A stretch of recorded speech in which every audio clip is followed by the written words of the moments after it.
our families and communities have given up on, they've cast away, they don't care about anymore. They've violated their norms, they violated their relationships. But there's got to be someone that cares about them to help them get back on track, right?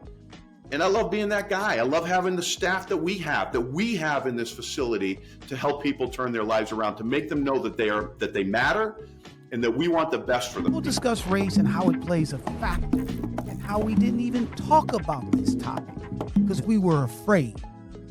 A Black Executive Perspective. We are live at the new BEP studio, bringing you another thought-provoking episode of a Black Executive Perspective podcast, a safe space where we discuss all matters related to race, especially race in corporate America. I'm your host, TonyTidbit. And I'm your co-host, Chris P. Reed. Before we get too far into this, we want to definitely remember to have you check out our partners at Koutoujian Magazine. Koutoujian Magazine, whose mission is saving the Black family by first saving the Black man. That is KoutoujianMagazine2ms.com. Koutoujian Magazine. Make sure you check them out. Yeah, make sure you check them out. And you're going to check out our guest today because we're joined by a visionary in the world of corrections, Sheriff Peter J. Koutoujian of Middlesex County, Massachusetts. The sheriff has dedicated his career to not just managing, but fundamentally transforming how we think about corrections and rehabilitation. We're going to dive into his innovative programs he has introduced that aim to enhance outcomes for incarcerated individuals, their families, and communities. And he's going to discuss how these initiatives are shaping a fairer justice system. Let me give you a little bit of background, though, before we get too far into this, Tony, and audience. Sheriff Peter Koutoujian, the 30th sheriff of Middlesex County, Massachusetts, where he brings a wealth of experience as a former assistant district attorney and a member of the Massachusetts State Legislature. Sheriff Koutoujian has created a way to use his experience and position within the criminal justice system to transform the broader landscape with the use of tailored treatment programs that tackle the root causes of the criminal justice involvement. As the head of a comprehensive law enforcement agency, Sheriff Koutoujian manages more than 700 employees and an annual budget of $77 million. His efforts bridge public health, safety, and service. Sheriff Peter Koutoujian, welcome to a Black Executive Perspective podcast, sir. Thank you so much, Chris. Great to be with you and Tony. Really been excited and looking forward to this day. Yeah, we have as well. Buddy, listen, you're doing some real cool stuff. So we're excited to hear from you. But go ahead, Chris. It's a mouthful. That's a mouthful. But so you know what? Let's just start it off real nice and easy. Sheriff Koutoujian, can you tell us more about where you currently reside and some of your family dynamics and things of that nature, things that are near and dear to your heart? Sure. I'm a kid from Waltham, Massachusetts, and no matter where I go in the country, I always say I'm just a kid from Waltham, right? I always feel like if you forget where you came from, you get lost, right? So I'm a kid from Waltham, modest blue-collar community, about 60,000, right here in Middlesex County. My mother was a teacher. My father was a city clerk for over 30 years, running the municipal elections and marriage licenses and death certificates, all the things that a city clerk does. And a true public servant, someone that inspired me. I was lucky enough to go to an undergraduate school at a state school here in Massachusetts, Bridgewater State University. My son goes there now. My mother, who's 86 years old, actually takes classes at the senior college virtually now, which I love. She loves to tell people that she goes to college with her grandson. I don't think he finds it as amusing as she does, but it's really cute. And then I was able to go to New England Law to get my law degree, and then I went to the Kennedy School for a master's in public administration. Middlesex County is 1.8 million people, 54 independent and individual cities and towns. And a little bit more about me is my father was Armenian American. His parents, my grandparents, actually fled the Armenian genocide. Fleeing, historic Armenia with really nothing but the clothing on their back and ending up in this great country and raising a family here and becoming the truest of patriots. My mother was Irish American, second generation Irish American. And so I really had this great blend of two cultures of being both Irish and Armenian. and then being American at the same time. And having this blend was really special in my life. My mother embraced the Armenianism of my father in a way that many might not have expected, but she pushed me more into my Armenianism than my father really did. And it's been a rich and beautiful life that I've had, and I'm really lucky to be here right now, quite honestly, in a job that I love so much. It's time to rethink your protein. AgileLab's protein bars are crafted with high-quality protein, double the leucine, and enriched branched-chain amino acids, essential for optimal muscle recovery. Finally, a protein bar that works as hard as you do. So visit agilelabs.com and use the code BEP to get 20% off. That's agilelabs.com, promo code BEP. So listen, my friend, thank you for that. That is awesome. Family is very important. It shapes us who we are, positively or negatively. So it's great to hear about, you came from a strong family. They had a lot to do in terms of your makeup, in terms of what you're doing today. And we definitely want to dive in more to learn about them, because obviously, your job is to oversee a department that is really about protecting all citizens, regardless of where they come from. So we really want to dive into that. But the question I have for you is, why did you want to come on and talk about this topic on the Black Executive Perspective podcast? Well, honestly, I'm a lifelong public servant. I've had a blessed professional life in serving others, right? I mean, honestly, that's what public servants do. And I love the profession, and I love doing good work for the profession, and I love bringing honor to the profession of public service, right? It's just something I feel really strong about. And I love the fact that we get to watch out for those that might be a little bit more vulnerable, that might need a little help. I mean, that's what our government and that's what our public, service is here for, is to support people, to support our communities, individuals, families, and communities. And that's what I get to do. And not many people understand what role a sheriff can have in their lives, or, if you have to be sent to a place of incarceration, what it can be like, if you have to be there, what it can be like, and to allow people the opportunities to turn their lives around while they're serving the sentence dictated by the court, right? And quite honestly, one of the other things I say, and I'll probably close with this again, is, whenever I go in public, Tony or Chris and I speak to any group, it can be people of color, it could be white folks, it could be wealthy, poor, it doesn't matter, right? Anywhere in the country. And I always ask three questions. How many people know someone that has struggled with substance use disorder? Raise your hand. It's always 2/3, 3/4, 100% of the room raises their hand. How many people know someone that struggled with mental illness? Always the same thing, up to 100%, always 3/4 to 100%. And then I ask a final question, which seems like you'd get a much lower hand raising. How many people know someone that's been incarcerated? And it's always the same number. We all know someone, right?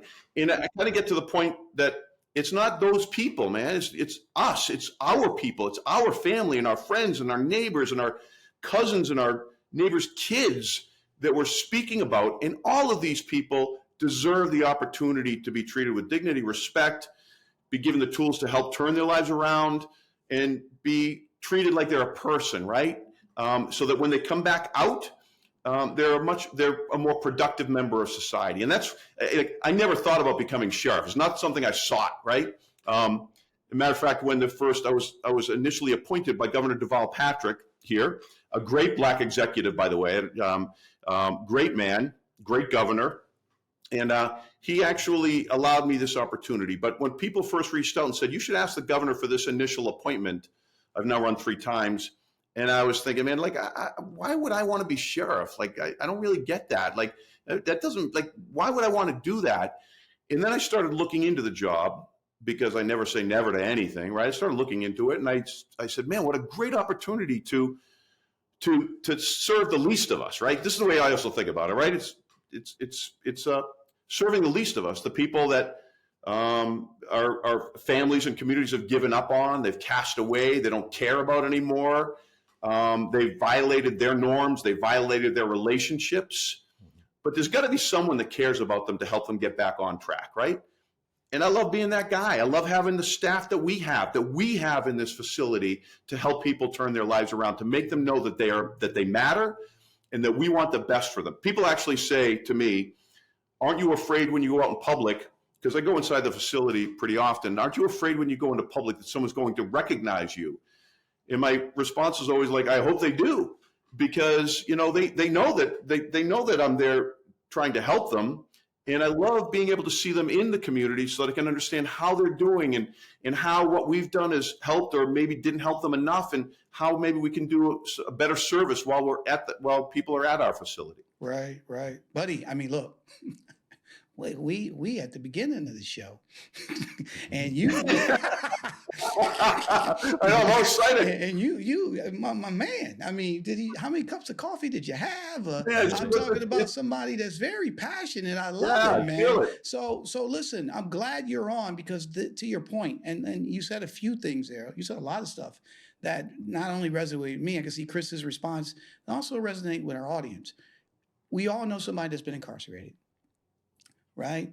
We do sometimes treat them as have leopard disease. All right, they're a leper, right? And that's an old,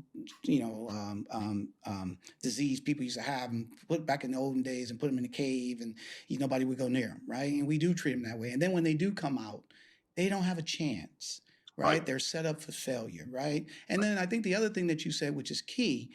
Also key, is that most people don't know what a sheriff does. Yo Sammy. I mean, I'm Marshall Dillon. Most people, and I'm dating myself, right? But most people don't. So we're glad you're here. We see you chomping at the bit. All right, to talk about it. So you ready to talk about it, Sheriff? I'm ready to go. Let's go. All right, buddy. Let's talk about it. All right, so you know what? Let's go back, because you intrigue me as a historian. You intrigue me with the history, especially your mom. And I respect and appreciate that. And trust me, your son will change his tune as he gets a little years under him and realize how special this is. But go back to even more earlier influences or memories of the community, because you said something about just being a guy from Waltham. I think that's how you pronounce it, right? Waltham?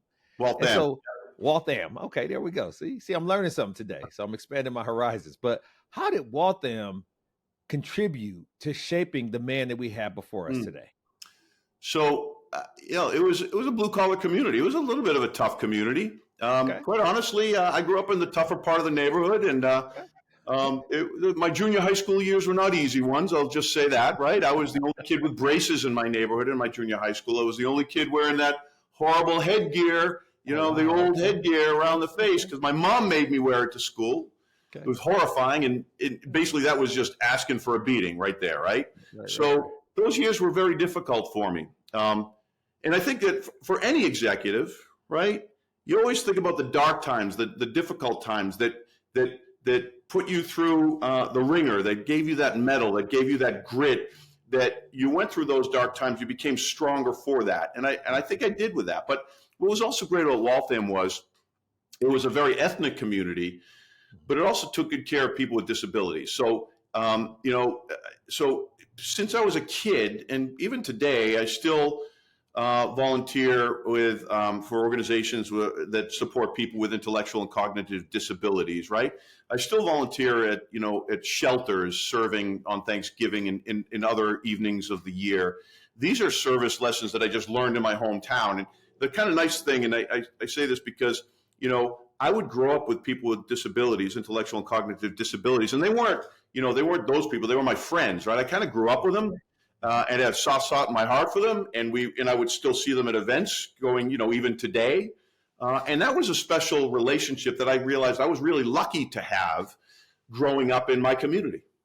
Your mom is coming out to be the toughest person in Waltham. Yeah, she's a pretty strong lady. Yeah, you ain't lying. That's right. I don't even want to deal with it. I mean, she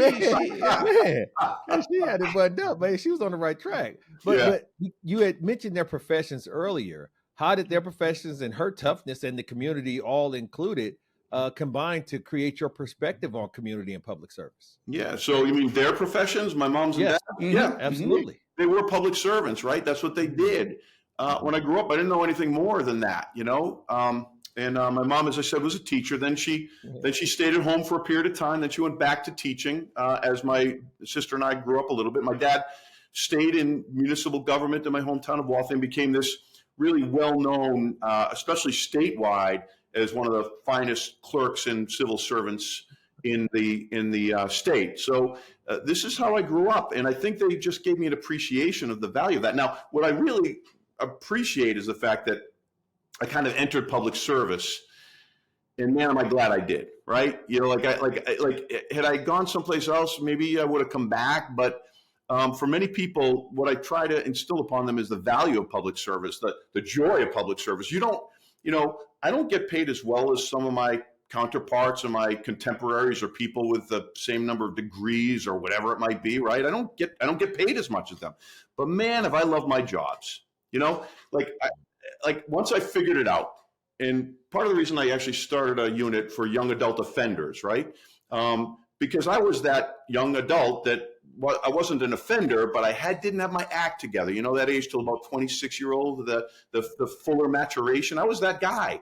I didn't have my act together, and I really struggled in those years because I didn't know the direction I wanted to go to. And then one gentleman, Judge Jim Lawton, allowed me to attend my law school, right? And I never looked back. I never made that mistake of messing around. I worked, my mantra my whole life has been the harder I work, the luckier I get, right? And I worked really hard. And my life in public service has been a series of blessings because I worked hard, and then things opened up. And I started as a private practitioner, but a public defender for court-appointed work for indigent people charged with crimes. And then because I saw the value of justice in their lives, I applied and was lucky enough to be chosen to become a prosecutor in the Middlesex District Attorney's Office, not because I wanted to put people in jail, but because I wanted to make sure I was doing the right thing by people, You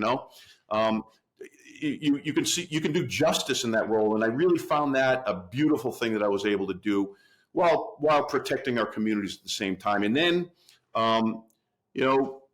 however it was, I worked hard, and then I got lucky. There was an opportunity to run for state representative, and I ran. I defeated an incumbent. I served in the legislature for 14 years, and I was the chairman of the Committee on Healthcare for about 6 or 8 of those years, which informed me about how to be a sheriff more than being, going through a sheriff's office in some ways. From an outside perspective, it taught me about, substance use disorder and mental illness and medication-assisted treatment and trauma and self-harm, suicide issues, all the things that we deal with our population.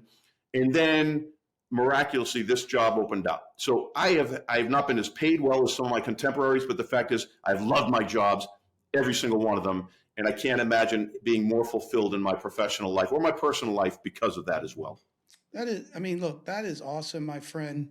And, starting with a foundation of your father being public service, you had something to look up to. You talked a little bit how you navigated, from law school, public defender, prosecutor, now sheriff, right?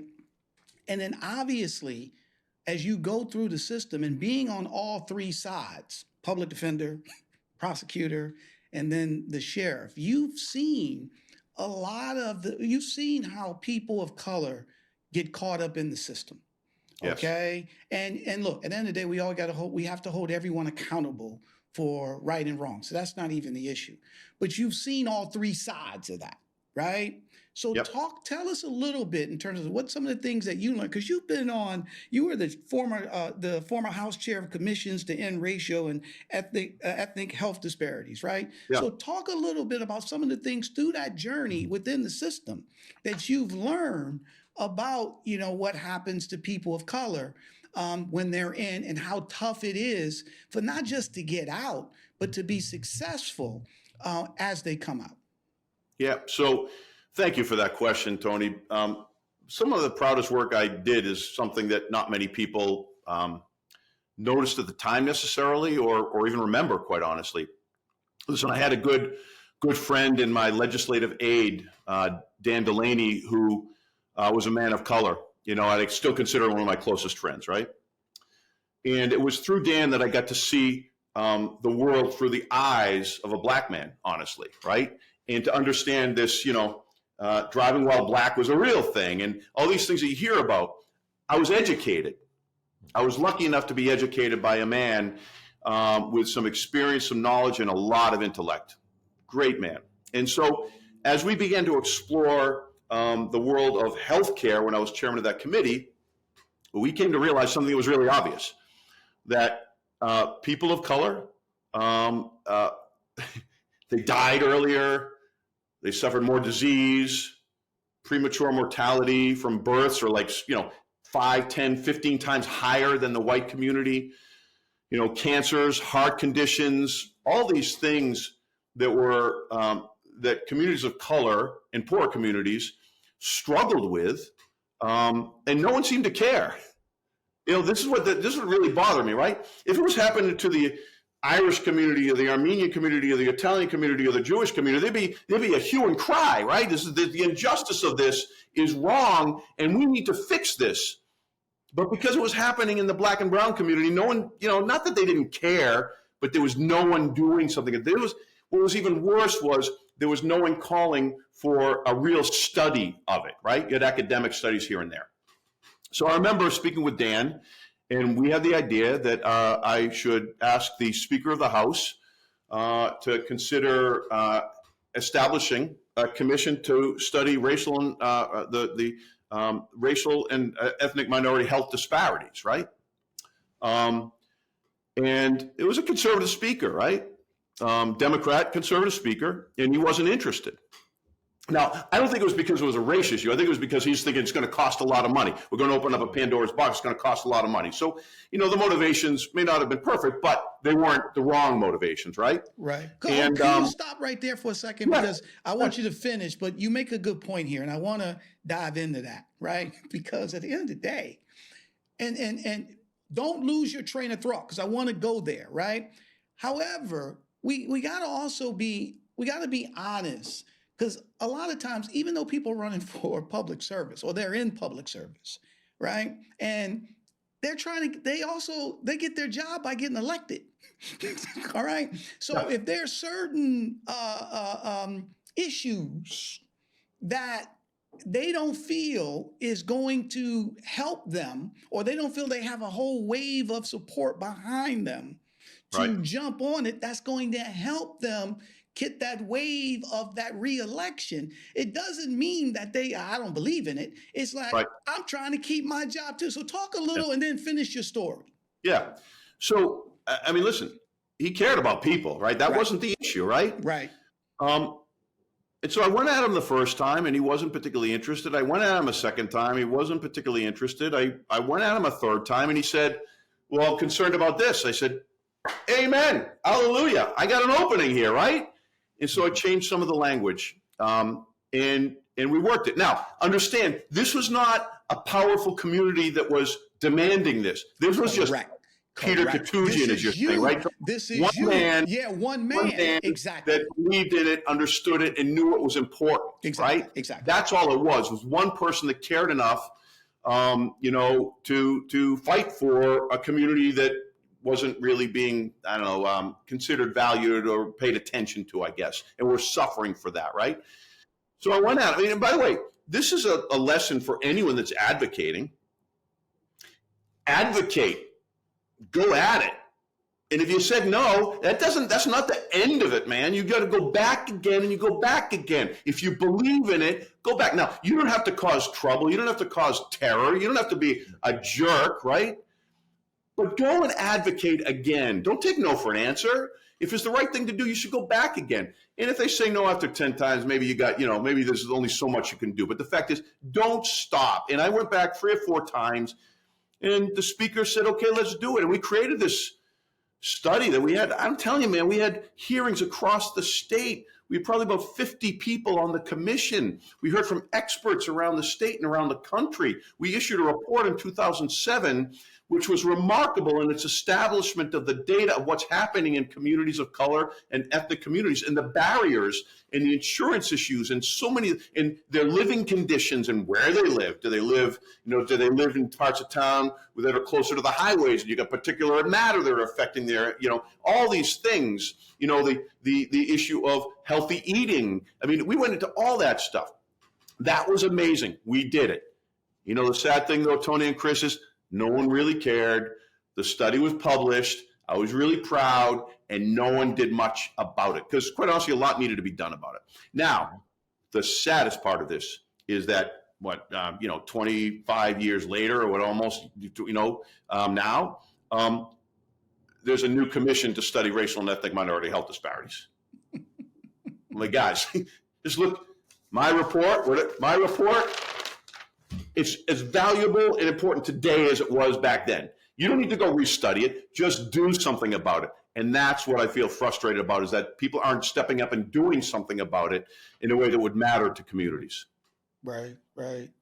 My friend, so, and again, that's pretty much in every industry. I hate to say it, right? That, you get a champion that's really pushing something that they believe in.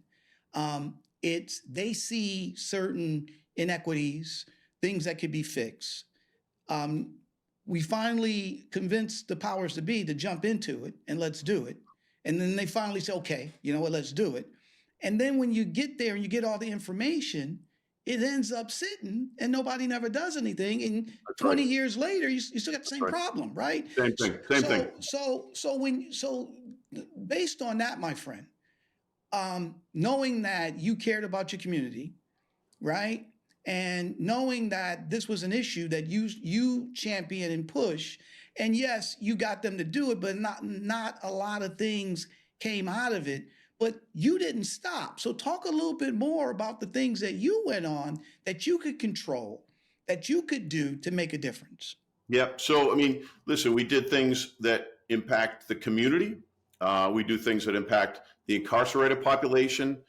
We do things that impact the law enforcement profession. So, one of the things that I really love about this job is you get to be innovative, you get to try new things, you get to collect data. And by the way, if the data shows the program wasn't efficacious, it didn't work, then you can get rid of the program or revamp it and find a new program, which we've done many times on this. So we started with probably our very first specialty unit, because it was a culture in my facility that was probably not as open about new progressive or specialty units, right? It was just a traditional corrections mentality. And so we started with a veterans unit. I felt like our officers would buy into this because it was about veterans. It was very supportive of veterans. The only kind of daring part, I'd say, where I pushed the envelope a little bit, was that I insisted that we accept veterans that have been discharged dishonorably or other than honorably. Because quite honestly, if you raise your hand in defense of our country, I don't care why you're in there or how you were discharged, I'm going to serve you, right? And I just think that was really important, that we honor those that served our country and raised their hand to protect us with their lives. And then it moved on to medication-assisted treatment for the treatment of opioids. We've got a terrible problem in Massachusetts and the greater New England area. And so we started a medication-assisted treatment program about 11 or 12 years ago that was really cutting edge at the time. I brought this from my State House experience. We became one of the first in the country to use medication-assisted treatment in a carceral facility, and that has worked out to be, it's become a nation-leading model. Actually, we're still used as a model as to how to create and these systems. And then one of the things that I was really proud of was, from my own experience as a young adult, I created a young adult offender program, the first of its kind in a jail. So treating those from 18 through 26 years old in a different way, a whole remaking of this, of the way that we deal with corrections with this age group. These young men are, all the science has shown us that they're later in maturation than we believe, right? We think that they're all adults by the time they're 18 or 21, right? That ain't true, right? That they engage in riskier behaviors, especially the young men. It's just kind of a natural thing to do. That they don't understand the consequences of their actions, something that I didn't understand, even though I wasn't justice involved. So that you're doing things you don't realize how it's going to mess up the rest of your life. And the fact that they have higher rates of recidivism and problematic behavior. They also have high rates of, for those that are incarcerated, much higher rates of trauma in their households, right? So this is something that makes them different. So we started this unit using cognitive behavioral therapies, a whole different way to look at it and address them. It's a unit where, a lot of the gang-affiliated folks come in, they leave their colors at the door, they make it work. It's a unit that the officers are much more available. They're around speaking to individuals one-on-one, place you wouldn't really see that in the rest of the facility.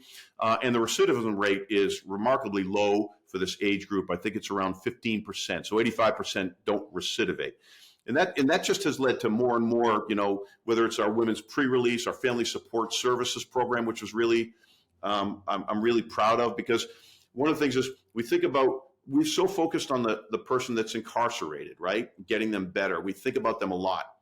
We forget about the victim of the crime, right? We just don't even think about them very much. But the one group that we never think about at all is the family members of the incarcerated individual. So we actually support the family members through educational opportunities and instructional opportunities, and even Thanksgiving meals and book bag drives and all this sort of stuff to show that we care about the family and support that family, because that family is the most important part when these men and women come back out, and that family is going to be the one that supports them, and that's crucially important that we save that family. Also, it shows one of the things that people should understand is I call it trickle down corrections. Those that have those children of incarcerated individuals are much more likely to have failures in education, truancy in education, sociopathic behavior, and higher rates of incarceration. So if we can actually help support the family and stem that next trend in that generation, then we've done a lot for a lot of generations thereafter. You said something earlier that's resonated with me, and you kind of reinforced it throughout the different things that you're talking about, programs and such. How difficult is it? And this is me as a citizen, and I'm sure plenty of our audience. How difficult is it for you as a servant to not accept the uncomplicated no? So let me frame that up for you. You went in and you said, I presented it, and he said no.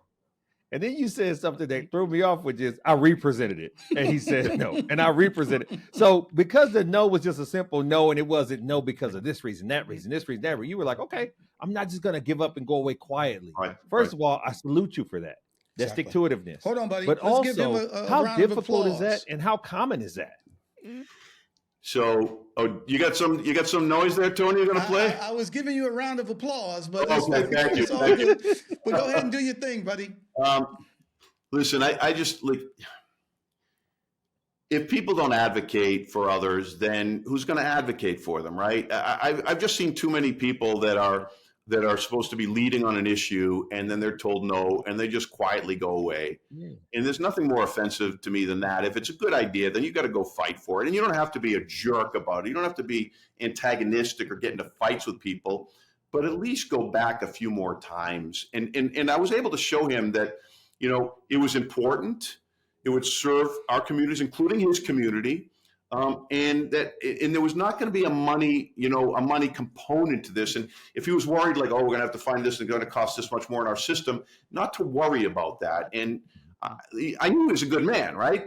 I just needed to kind of get through him a couple of times. And I've seen many elected people that will go, like, in front of the cameras, they'll go advocate for something, but once the camera's lights shut off, they just kind of go home. They drop the issue. There's nothing more offensive to me in policy leadership than, lifting something up when the camera's around and then just dropping it when they disappear. Many of my things that I got done took me, 10, 11, 12 years to do in the legislature, which is a long, brutal period of time to stay on something. But I'm really proud that I stayed on them because I was getting frustrated. Like, it makes common sense. Let's just do it. Why is this not getting done? So I just think people have to be strong and passionate and caring. Don't be afraid. Listen, we shouldn't be afraid of being told no, right? Right. An opportunity to re-engage. Right. My friend, because you've done a lot of great things in Middlesex County in Massachusetts. And maybe a lot of people are not aware of. So let's dive into some of the programs and stuff that you came up with that helped change the lives of not only the incarcerated, but their families, even the people that, actually are in the system, that, actually hold them accountable, put them behind bars. You've done a lot of stuff. So you've come up with the Family Support Service Unit, right? Talk a little bit about that. And then I want to dive into the Frederick Douglass Project Yeah. that you guys put together. I think it's fascinating. I think it's awesome, but it speaks to the whole of everything that you're bringing together. Yeah. So, as I said, part of the reason I was really pleased to be invited on your podcast is because I think it's important that people know what goes on behind the bars, so to speak, right? On the other side of the wall, People don't really know, they don't understand. And so the Family Support Services, again, what we did was we created an entity where we were able to connect with the loved ones, usually their wives, girlfriends, partners, whomever, and their children, right? Because mostly we got men up here. And these are the people that love these guys, right? So all the people that they were ripping and running with on the outside, they're not visiting them up in my jail. They're not throwing any money in their canteen. They're not throwing any money in their phone fund, right? They'll be welcoming them with open arms when they get back on the outside because they want to rip and run with them again, right? Yeah. Hey, my boy. Right. But so all the people that are actually visiting are generally, not all of these, but, they're generally grandmothers, mothers, sisters, girlfriends, wives. It's all the women that care about these people. And they're the ones that are struggling, emotionally, socioeconomically, right? In all these ways that no one remembers that they're stuck on the outside raising a family while their partner is on the inside. And I just realized, how I realized this, actually, as I'm thinking about this. I would have people call me up, say, hey, Sheriff, or they know me, right? So there's someone I don't want to say that I'm on a higher status, but some of a status that would know a high-level elected official or an elected official, right? Mm-hmm. And they'd call me because they knew that their kid was in trouble in my jail, or they had someone that they knew whose kid was in my jail. So it was only people that knew me or knew someone that knew me. So meaning, I get these calls all year long. Now, I love these calls because I get to engage with the family, tell them what's going on. It's okay. Things are good. They're being treated well. Find out if they had any needs, like, if they needed glasses or hearing aids, or they were struggling with mental health issues that we should know about. That was always really good to know. But I realized that there were thousands of other people that didn't know me or knew someone that knew me to be able to get a call from me. So I said, that's not right. That's not equitable. So that's when we created this position. And we've had thousands of calls with families, dozens of training opportunities with families. We've done family reconciliation programs with a community college in the area to help kind of to fix the frayed relationships in many ways, right? We can find out if the loved one is having trouble emotionally because the family member will tell us. So, one of the things you worry about in a carceral facility is suicide or self-harm, right? Something you always worry about. Now we've got someone that say, I'm speaking with my husband, I'm speaking with my boyfriend, whatever it is, he seems to be in a bad place. Or, his mom died or his dad died or someone like that. Please just make sure you watch. So we get to care for them better that way too. It's a remarkable opportunity. Now we're also having family contact visits with minor children in a room that we created to be very children friendly. We had an artist, paint, characters on the walls. It's really a beautiful thing when you see a family in there. And the whole thing about that unit, by the way, is not that you get to visit your partner and the kids are running around watching TV or playing with crayons. The fact is if we see that, we go and we tap on the shoulder, say, hey, no. The idea is to engage with the children. Right. It's not for a contact visit with your partner and the kids are there. This is about the children. We've also had many Department of Children's Services court visits overseen in here too. So that's really one of the most rewarding, one of the most rewarding things that I found that we do up here. Wow. Let me educate you on the nature of criminal justice, because you obviously missed something in your law degrees and your times on the job. When people commit crimes, they are dehumanized. Mm-hmm. And the people that are affected by the mistake that person made deserve to suffer as much as that person does. And for whatever reason, you've decided that you understand the shrapnel that occurs when somebody makes a mistake, and you shouldn't have to throw the baby out with the bathwater, so to speak. That's right. And have created programs that allow for these people to rehumanize and understand and actually rehabilitate due to the fact that everybody hasn't given up on them and they don't have to live this out in a perpetual punishment, but they'll find the best, most motivated, mature way of being encouraged to come out on the other side of this, because they realize people still give a damn about me. People are still going to show up. And these are the people that I'm going one day at a time for, to be a good civil inmate, right? Yep. Like you're creating behavioral dynamics. You're creating a sense of pride, and you're not institutionalizing these folks. Why hasn't somebody stopped you, sir? Because that's not what this thing was designed to do. You know, what you said, Chris, is so true, though, right? You know, if you treat people like human beings, they'll behave like human beings. And this is the other thing that's really interesting about corrections is we prepare the incarcerated individual for reentry into the community and family. We give them anger management, family dynamics, educational opportunities, but we never prepare the family for the entrance of the incarcerated individual, who, by the way, has been locked up for a period of time, is probably frustrated and anxious and trying to get back out in the world and scared and not prepared as fully as anyone wants for reentry.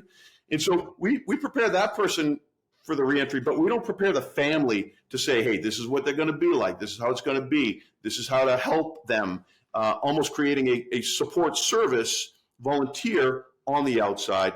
And by the way, the other thing I think is really good about this program is that it reminds the people that are incarcerated, like, look at you, man. You're in jail because you did crimes, but the damn sheriff's office is helping you with your family right now, right? Absolutely. So I just think that kind of makes them mindful of what they've done, how it's impacted their loved ones, and who we are as an organization that wants to support them in a deeper way than just giving them programs on the inside. Right. And that's from the family dynamic, but then you also help the inmate prepare for reentry, and that's your Frederick Douglass Project, right? Yep. And which I was enamored by. I read the article. I'm going to read an excerpt out of the Boston Globe about this, but I thought that, you know, this 360, angle that you're taking from the inmate, the family, and then also the community as well, getting them prepared for the inmate to come back, right? But I love what you stated here, right? And this is a quote out of the Boston Globe. This goes back to December of 2023. And this is what you said. Frederick Douglass was the most photographic man of his era. He had his photo taken over 160 times because he felt it was important for people to see a free Black man and to see his success. All right. And that's some of the things that you told this group behind the inspiration of this project. And then you said, these people are not monsters. They're not mugshots you saw on the news. They're human beings who make mistakes and are paying a steep price, but who are almost certainly coming home, and we want them to succeed. Okay, so buddy, I mean, to Chris's point, I don't know, no, and that ain't in criminal justice one-on-one, especially from a prosecuting standpoint. It's lock the key up and throw away, and then if they're breathing when it's time for them to come out, then we'll do something. So speak to this program that you're doing, how you're having the inmates get together, they're communicating with people from the outside. Tell our audience about it and the effect that it's having with the inmate, the family, and the community. If you like what you hear and want to join us on this journey of making uncomfortable conversations comfortable, please subscribe to a Black Executive Perspective podcast on YouTube, Apple Podcasts, Spotify, or wherever you get your podcasts. Hit subscribe now to stay connected for more episodes that challenge, inspire, and lead the change. So thank you very much for bringing that program up. I'm really proud of it. And by the way, the thing about Frederick Douglass, when he was photographed so many times, people should not misunderstand the fact this was not ego that made him do this, right? As I said, he did it because he wanted people to see an image of a free Black man, right? And it wasn't easy to do. Today, you go in front of a camera, you take a picture. Back then, there's a reason people didn't smile in those photos, because those exposures sometimes took 15 and 20 minutes. So you had to sit still for 15 to 20 minutes. Yeah, Tony and Chris, you guys got beautiful smiles, but I don't think you can hold that thing for 15 straight minutes, man, right? So Exactly. so that's why, like, he had this stern face, but it's kind of interesting. So it was a labor of love that he did these photos. He wanted people to see who he was. And that's why we wanted people on the inside to see who these people are. Now, something that I've always said since I became sheriff is that a jail is not just a fortress on a hill. It's part of a community. And if you don't treat it as part of the community and have the community's involvement and understanding of its mission, then it will fail, right? So this is a great way to do this. Now, I take tours, we bring in legislators and people as much as I can, because I want them to see a well-run correctional facility. You see so many on the TV. Those are not well-run facilities, right? I mean, the camera crews would come up to my place and they'd just go home and say, if there's nothing to see here, man, there's nothing interesting going on here, which is the beauty of good corrections, right? And so this is a way that it started with Professor Mark Howard from Georgetown. And he had this idea about bringing people from the public inside a carceral facility in a systematic way. And so what we do is we have about 15 or so people from the outside community, is the way we call it. And they'll come to our facility. We'll give them a quick tour of our facility, some of the programs that we've spoken about. Then we'll bring them down into a larger area where they'll connect with 10 to maybe 15 inside participants. We sit around in a large circle, usually facilitated by Mark Howard or someone else. We start to do some icebreaker. We do quick introductions. Some icebreaker questions just to start a little bit of discussion, the purpose of this, and then we break them into small groups, 4 or 5 or 6 maybe, and we serve some food. We actually allow them to break bread with each other, right? And then they have these very intimate conversations about what life is like on the inside, what troubles people on the outside, the inside, how they ended up there, what are they looking forward to do, telling about their families, right?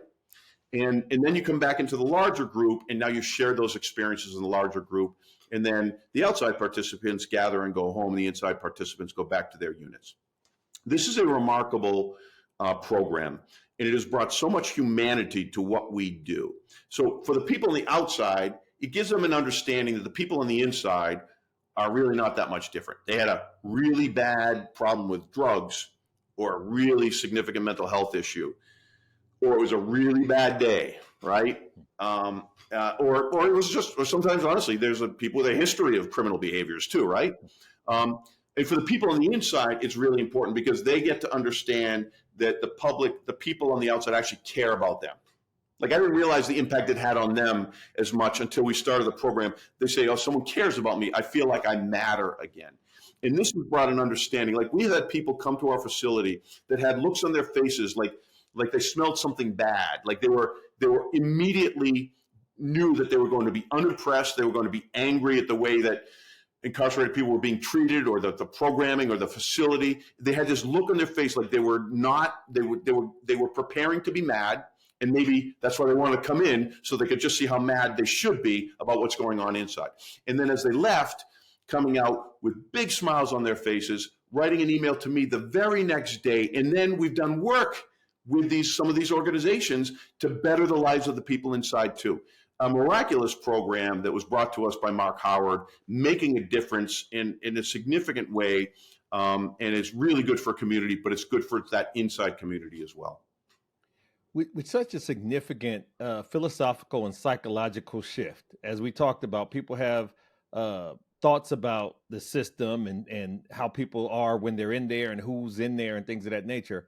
How have you been able to attract recruits or build up that staff of individuals, particularly people of color, women, people that may be vulnerable to some of these crimes? How have you gotten them to participate and been able to keep up that momentum? Yeah. So as far as the participation and the engagement, I mean, the first unit was different. I think people were not sure what to expect, but it used to be a culture that exists in many other carceral facilities, of people just walking up and down a tier or walking around a pod, just making sure, there's no fighting, there's no open drug use, there's no self-harm, right? The basic stuff of what you'd see in many carceral facilities. And now, because of the specialty units, it took the first one with the veterans that was accepted, and then it went into the medication-assisted treatment, which was a big change for them, and then it went into the young adult offenders, which was a huger change. Then we brought in pre-release women. It was another huge change. What we found was that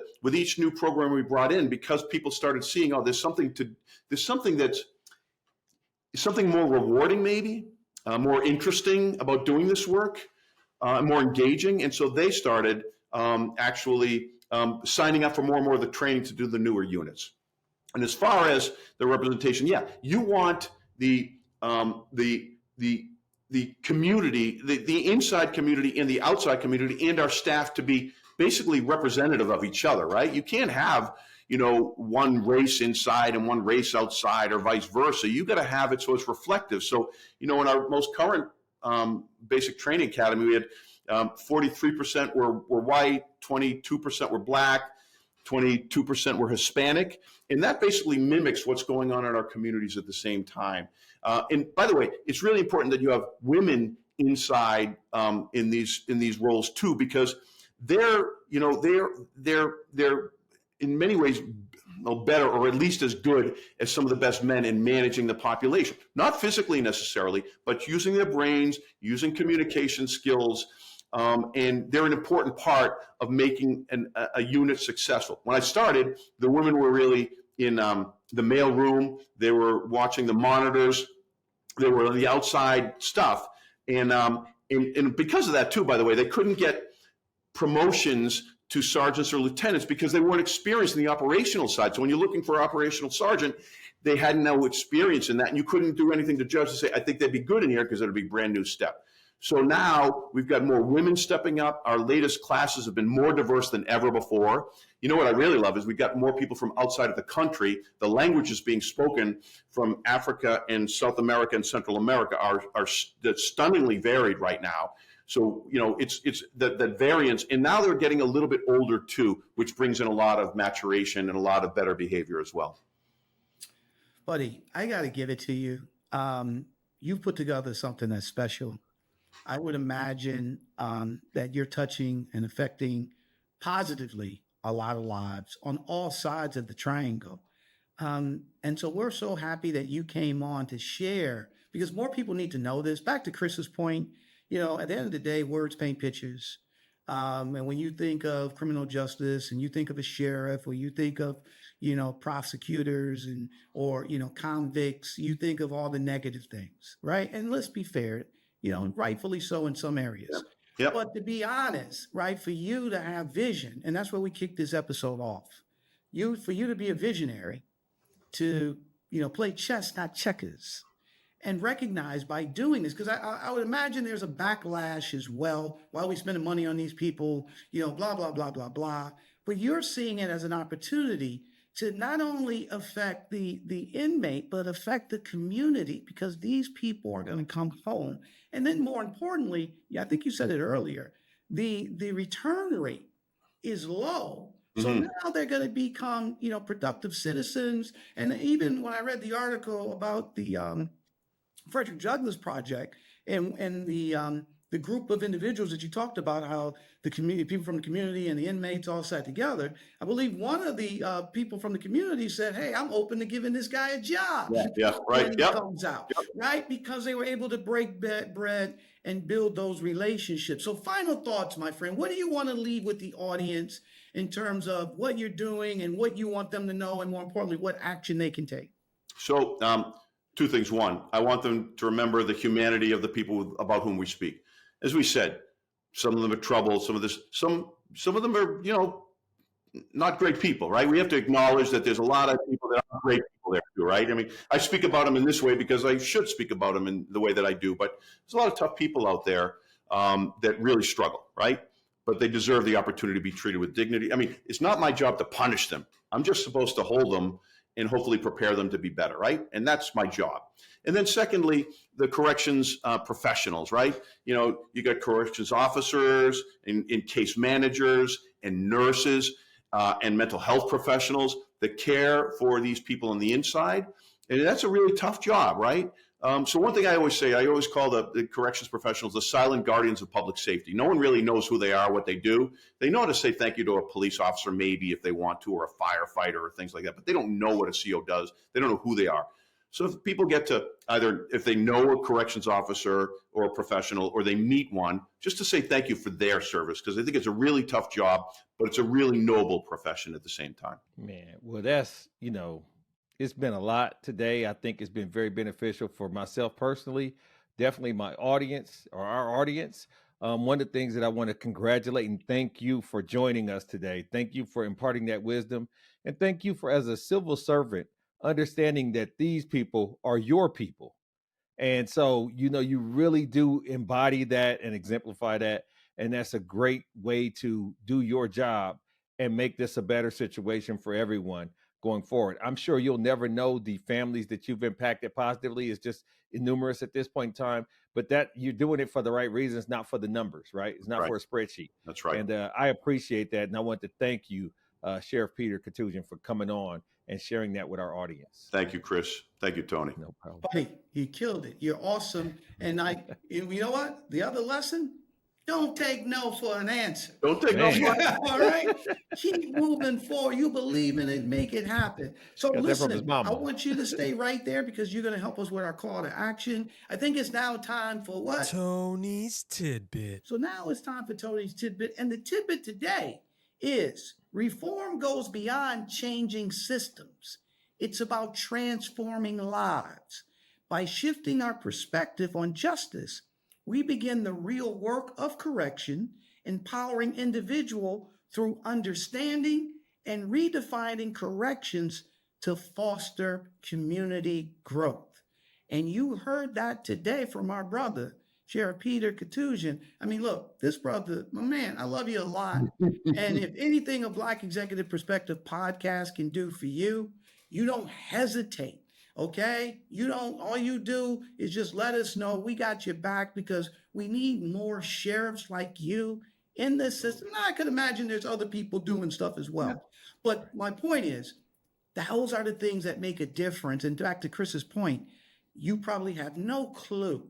Yes, you probably get calls and emails, but you probably have no clue of the lives that you're affecting, not just today, but those kids' lives in the future, who's going to grow up in a more fostered, more loving family because of the programs you put on. So you stay right there, my friend, because we're going to call you right back. We want to make sure that we take this time to remind you to tune in to the weekly segment, Need to Know with Dr. Nasinga Burton.